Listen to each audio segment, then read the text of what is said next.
umat-Mu.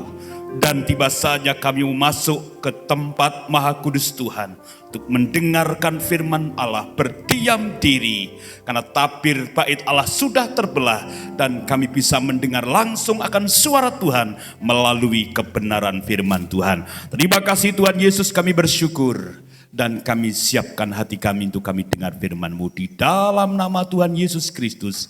Haleluya. Amin. Ya, puji Tuhan.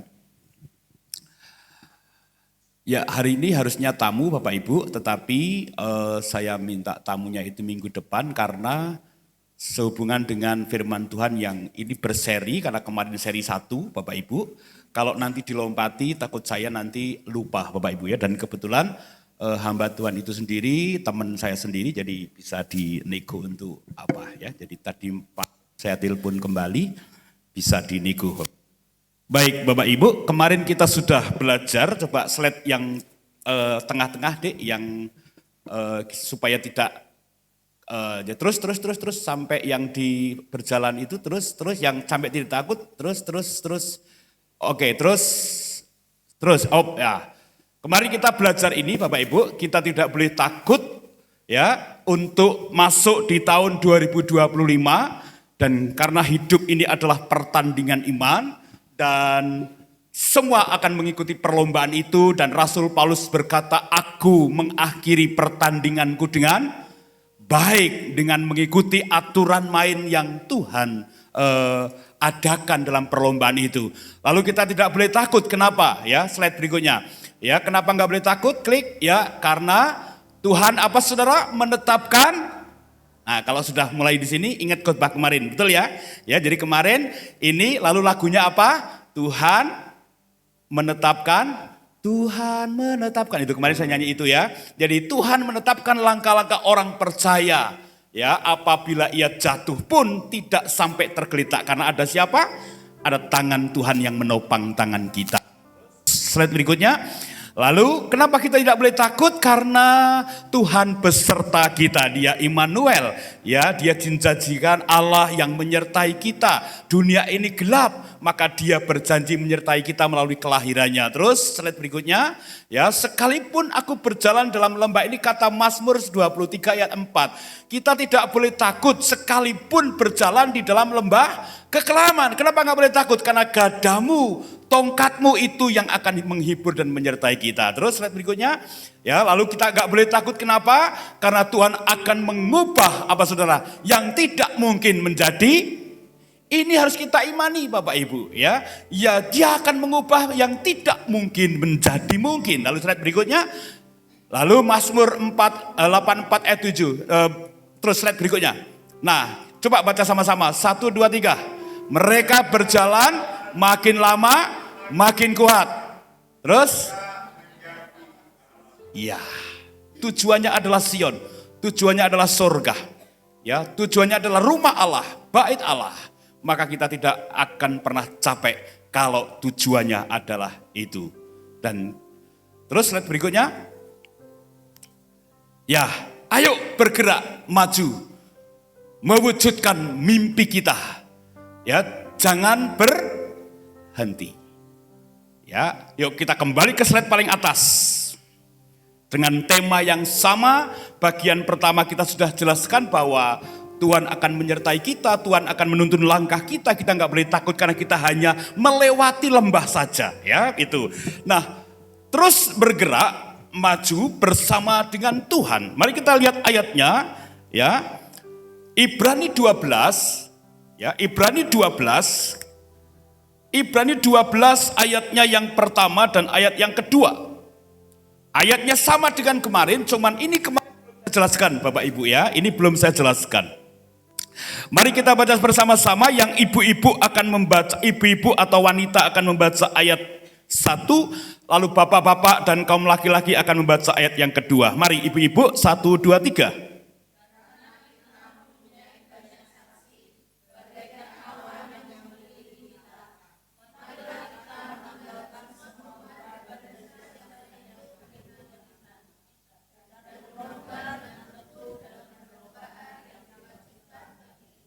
Mari Bapak-Bapak, marilah kita melakukannya dengan mata yang tertuju kepada Yesus yang memimpin kita dalam iman dan yang membawa iman kita itu kepada kesempurnaan yang dengan mengabaikan kehinaan tekun memikul salib.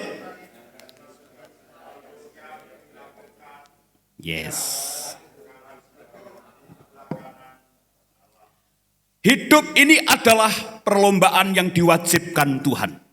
Ada orang berkata ke sekolah kehidupan itu tidak bisa dihindari. Ya, dan kemarin saya sudah jelaskan beberapa bahwa orang hidup itu pasti ada masalah kecuali orang gila, ya kan gitu. Dan orang gila pun akan menjadi masalah buat orang lain. Nah, Bapak Ibu yang dikasihi Tuhan, hidup ini adalah perlombaan ya yang wajib kita ikuti, yang diadakan oleh Tuhan. Saya ulang lagi, Rasul Paulus berkata, dia mengakhiri pertandingannya dengan baik. Apa itu pertandingan dengan baik? Mengikuti aturan-aturan pelatihnya, mengikuti aturan-aturan main. Ya, dan kalau kita mengikuti aturan main, maka kita akan sampai kepada finish. Walaupun tidak menjadi juara satu, saya jelaskan kemarin. Tetapi kita menjadi pemenang. Pemenang itu apa?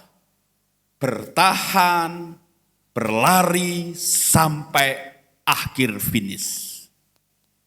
Banyak orang Kristen yang hidup mandek di tengah jalan. Ya, ada orang berkata ada Kristen mobil solar katanya yang berada di Dieng. Harus dipanasi terus baru bisa di starter gitu. Nah, kita udah zaman apa sekarang saudara? Zaman modern, zaman apa? Baterai. Tidak perlu dipanasi. Begitu ada setrumnya di starter langsung hidup. Nah, perlombaan yang diwajibkan Tuhan itu harus kita alami semua.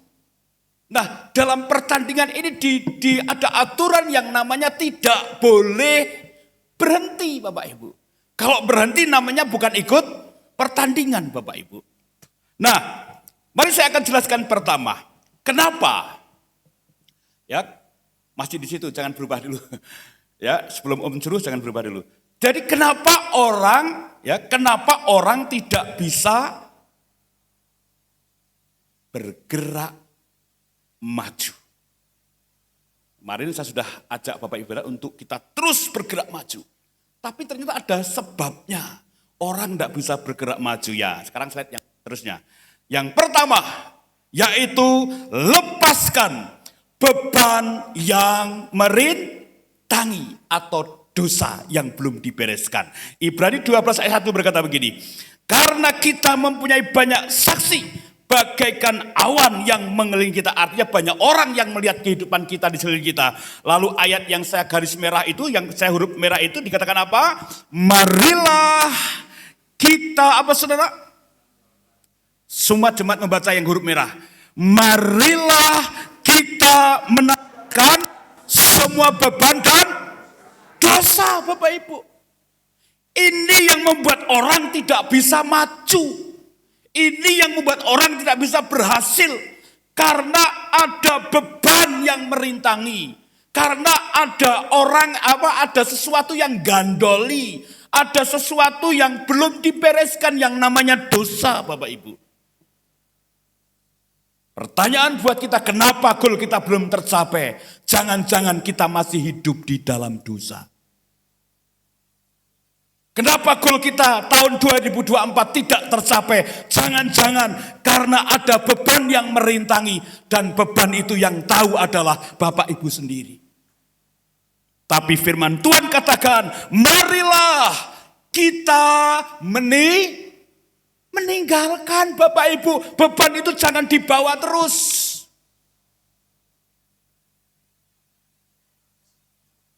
Kadang kita suka nikmat dengan beban itu.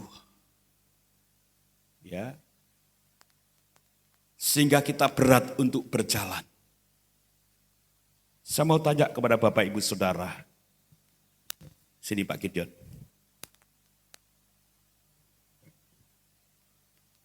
Saya ketika tanpa beban, saya akan berjalan dengan santai. Dan saya mungkin bisa sambil bergoyang-goyang, betul? Tapi ketika ada beban, ayo Pak. Saya bisa bergoyang Bapak Ibu? Saya bisa berjalan dengan baik? Harus saya apain? Saya taruh, saya lepaskan. Amen? Nangkap sesuatu? Kenapa kita gak bisa bergerak maju? Karena ada beban. Tapi bukan Pak Gideon ini membebani saya, bukan ya. Enggak ya, ini ilustrasi saja. Ada beban. Beban itu apa? Masalah yang belum dibereskan. Beban itu apa? Persoalan yang belum selesai. Yang membuat kita stagnan, Bapak Ibu. Maka arahan saya adalah mulailah bergerak maju. Dan mulailah berani meninggalkan cara hidupmu yang lama. Cara hidup tahun 2024 ditinggalkan. Kalau itu menjadi beban buat kita. Dan yang tahu bebannya berat atau ringan, itu adalah Bapak Ibu Saudara semua. Bertanyalah kepada diri kita sendiri, kenapa saya nggak bisa bergerak maju? Yang tahu juga Bapak Ibu Saudara, ada dosa apa yang merintangi? Amin, Saudara. Mau tinggalkan dosa Bapak Ibu? Saya ulang lagi ya, di garis yang huruf merah itu. Marilah kita menanggalkan itu apa Saudara? Geledak ke, col ke. Ini bicara apa? Lepaskan hak. Hak kita untuk marah. Hak kita untuk memiliki. Ya. Hak kita untuk membela. Lepaskan itu Bapak Ibu kalau saudara mau bebas berjalan. Kadang-kadang kita suka mempertahankan hak. Hak saya harusnya dihargai. Hak saya harusnya dihormati. Aku wis ora kajen. Kalau itu menjadi beban pikiran kita. Dan itulah juga yang akan membuat kita nggak bisa maju Bapak Ibu.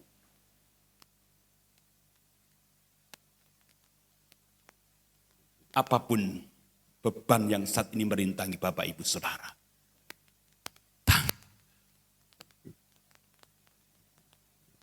Apalagi dikatakan menanggalkan semua beban dan dosa. Dosa di ini punya pengertian bukan kita jatuh dalam dosa, bukan. Tapi punya pengertian orang yang hidup di dalam dosa, yang jatuh di dosa yang sama dan tidak pernah meninggalkan. Dosa di sini harus ditinggalkan. Habit kebiasaan buruk itu harus ditinggalkan Bapak Ibu. Ngomongin orang itu dosa enggak Saudara? Dosa. Tapi karena terbiasa menjadi habit. Setelah menjadi habit, dosa itu serasa nikmat Bapak Ibu. Dan itulah yang membuat Tuhan menunda berkat-berkatnya buat kita. Saya mau katakan Bapak Ibu, firman ini pedang bermata dua. Kena Bapak Ibu Saudara, juga saya sebagai hamba Tuhan. Seorang hamba Tuhan juga dipertaruhkan hidupnya. Berani berkhotbah ini juga harus berani menghidupi Bapak Ibu. Jadi kesimpulannya di poin yang pertama, kalau Bapak Ibu mau meraih cita-citamu, mau meraih apa yang kita impikan, tanggalkan apa yang menjadi beban yang merintangi dan dosa yang belum dibereskan. Firman Tuhan berkata apa? Siapa yang mengaku dosa, maka dia setia mengampuni.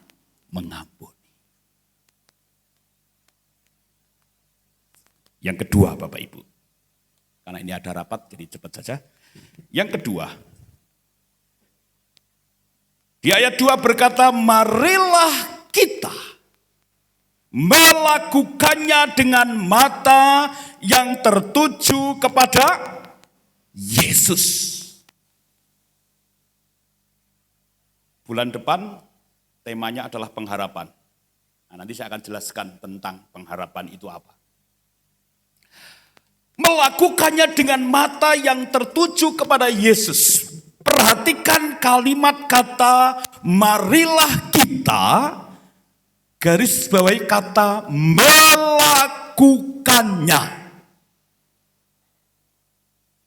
Tadi perintahnya suruh menanggalkan beban dan dosa. Lalu sekarang langkah yang kedua adalah melakukannya. Apa Pak Ibu? Tidak hanya teori. Melepaskan beban itu tidak hanya teori, tidak hanya kata-kata. Mengaku dosa itu tidak hanya berkata-kata lalu kita berbuat dosa lagi dan berbuat dosa lagi. Tapi mari kita mulai melakukannya. Apa itu arti melakukannya? Melakukan itu mulai sesuatu dari yang termudah, dari yang tergampang. Dan itu dilakukan mulai dengan selangkah demi langkah, demi langkah. Maka firman Tuhan katakan, Tuhan menetapkan langkah-langkah orang percaya. Jadi yang kedua, mulailah bergerak maju, mulailah melangkah maju, jangan berdiam diri. Bapak Ibu, kalau saudara punya kepinginan, semalam anak-anak remaja sudah saya ajar tentang harapanmu apa di tahun 2025. Ada yang bilang pengen punya pacar. Ada yang bilang pengen pekerjaan. Saya mau tanya kepada anak-anak muda. Kalau firman ini tidak kau lakukan, tidak pernah melangkah dan tidak pernah memulai, bagaimana kita akan dapat pekerjaan? Contohnya, tahun 2025 aku ingin bekerja di tempat yang terbaik, tapi tidak pernah melamar pekerjaan. Saya mau tanya, dapat pekerjaan? Pengen bekerja di tempat yang baik, tapi tidak pernah melangkah, tanya teman, cari korelasi, cari koneksi, berkomunitas, itu penting Bapak Ibu. Kenapa Pak Gembala saudara itu linknya banyak, temennya banyak?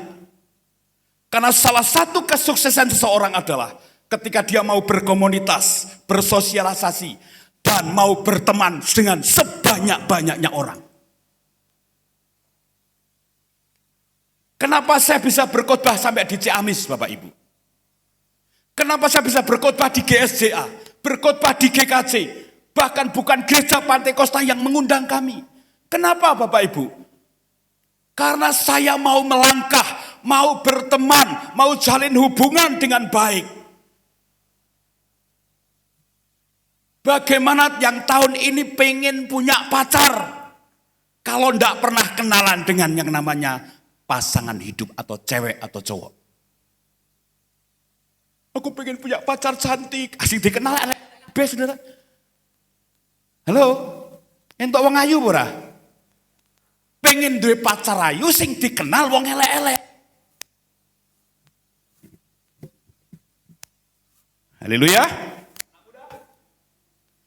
Saya lihat anak-anak muda kita ini kalau cari cewek pinter-pinter saudara.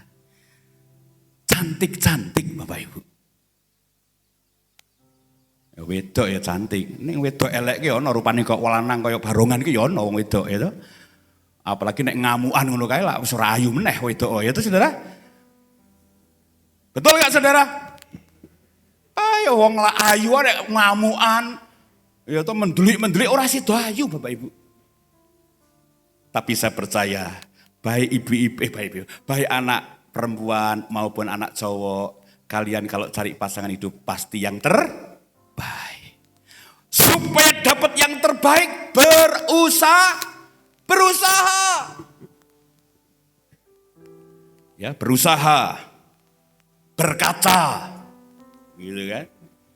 Ada teman saya, kalau saudara ingat, teman kita yang main drum dulu ya, itu ngomong sama saya gini, Om, pokoknya target saya pengen punya istri orang Cina, orang Tenglang atau orang Chinese. Lah kowe wirenge kono, kan saya punya talenta. Oh ya, masuk akal lah gitu ya. Kan saya anaknya Tuhan, oh masuk akal lah gitu loh. Tapi saudara, yang dikenal Bapak Ibu, Itu anak umur SMP kelas 1 sampai kelas 3. Umur dia semakin tua. Tapi dia sama anak umur SMP terus. Saya mau tanya, bisa kelakon gak saudara? Gak mungkin lah. Orang tuanya pasti gak boleh. Cari pasangan yang seimbang.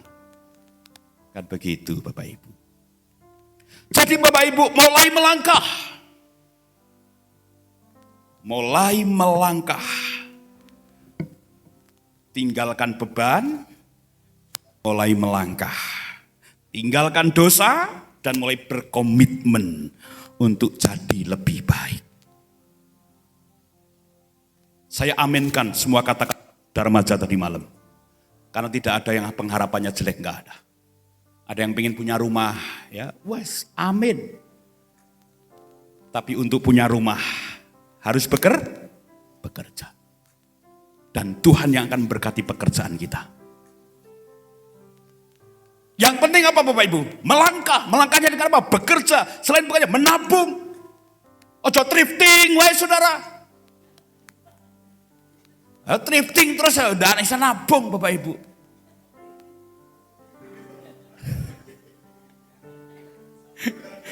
Pak Yanto kok guyun apa Pak Yanto? Nah, berarti ki firman ki pedes saudara ya untuk pendetane barang saudara ya. Pedes tenan firman ki untuk pendetane barang gitu saudara ya. Wis meh golek sing model apa garis miring, garis menceng, kotak-kotak ijo, kuning, abang, biru ono kabeh, ijek doyan thrifting, Saudara. Ini harus bertobat dan tinggalkan. Betul, Saudara? Makanya sudah mulai saya tinggalkan. Saya sudah mulai melangkah kecuali dibelikan. Kemarin tiba-tiba ditelepon sama pendeta Samuel Repi. Bro, temenin saya. Temenin gua kemana? Ke itu event. Oh ya, saya cuma nganter saudara. Dia bilang begini, bro, ini kita berdua. Wah ya saya senang saja saudara. Aku sudah mau melupakan dia aja Bapak Ibu. Tapi dibayar Bapak Ibu. Sebelumnya juga saudara dibayarin lagi sama pendeta yang khotbah yang gedut Om Tony Mr. Bean itu saudara. Bojoku ditukokno, aku ditukokno. Wah seneng rek. Wis komitmen ora tuku ana sing nukok Bapak Ibu. Maka sekarang mulai berubah lagi saudara ya. Mulai tinggalkan thrifting, mulai melangkah. Tak delok thrifting ki orang bateni ora apa saudara ya. Paling hanya bisa berbagi kepada teman-teman hamba Tuhan. Tapi tak pikir-pikir kok enak ngingu manuk ya saudara. Manuk ki nek ora ndedit iso didol saudara. Nek thrifting ora ndek duit ngaplo saudara ya. Akhirnya sekarang saya mulai beli burung yang seharga 70.000, 100.000, mulai beli lagi. Siapa tahu setengah tahun yang akan datang burung yang 100.000 bisa jadi 1 juta. Amin saudara. Mulai melangkah lagi, mulai bergerak lagi.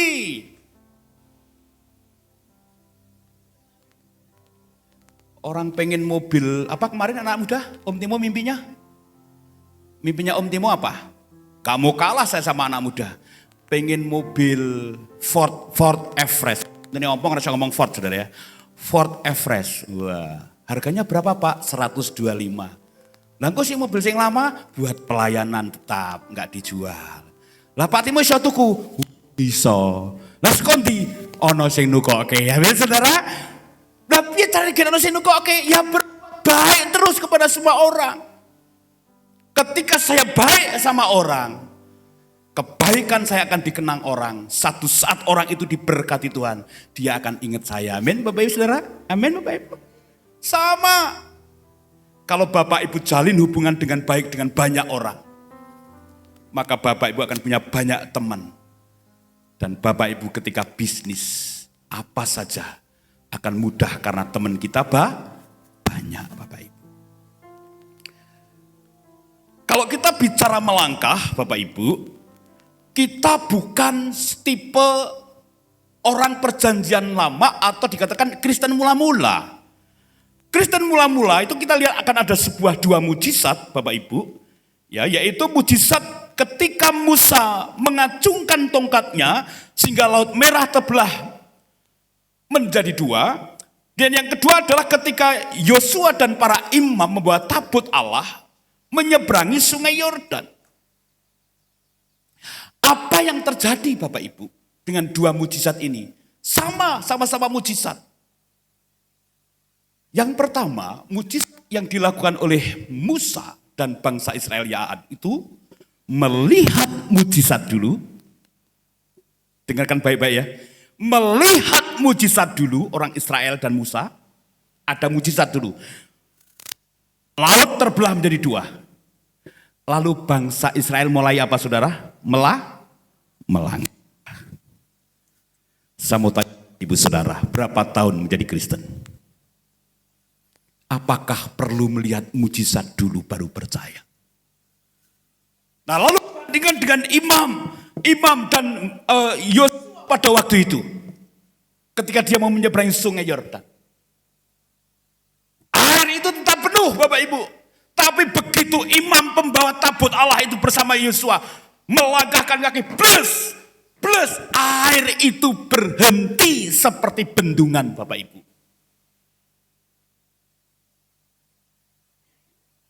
Nanti bisa dibaca perbandingannya, Keluaran 14:21 dan Yosua 3 ayat 13-14.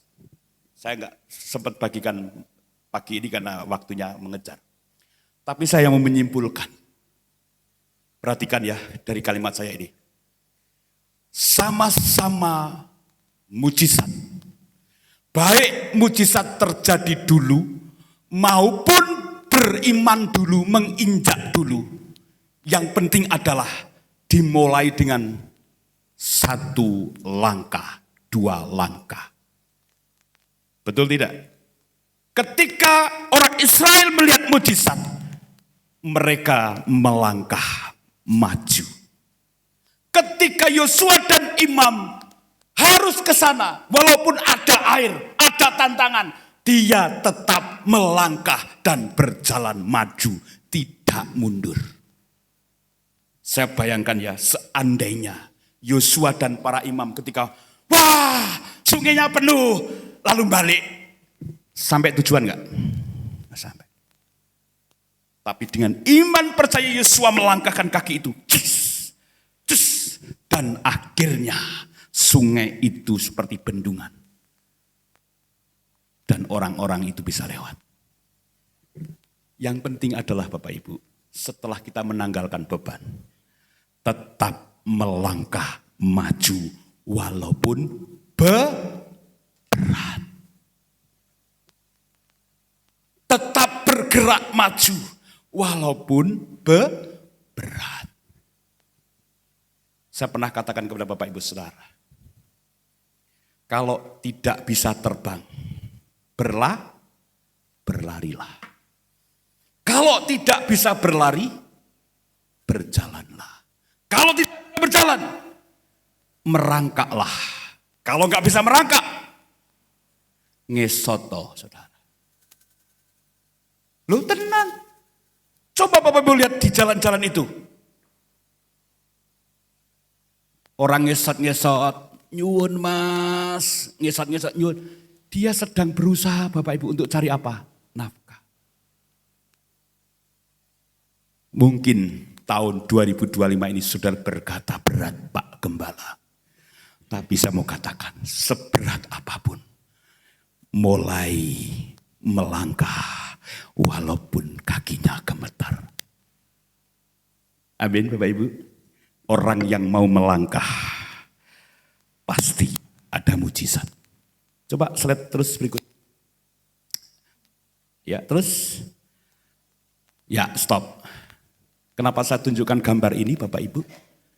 Ya, jadi kesimpulannya adalah beda mujizat sama-sama dimulai dari melangkah dan bergerak maju. Mau bergerak maju Bapak Ibu? Mau memulainya? Ayo tanggalkan beban bersama-sama jemaat dan gembala mulai maju sedikit demi sedikit sehingga tujuan kita tercapai, saudara. Saudara boleh tulis di dalam hati Bapak Ibu saudara semua.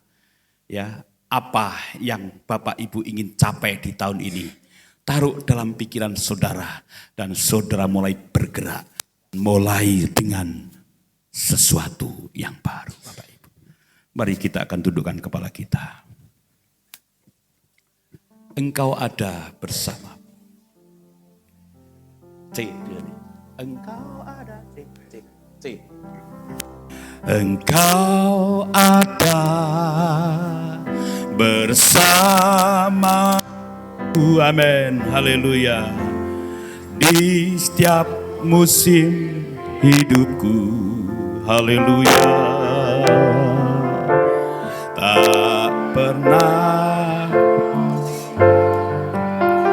ku sendiri.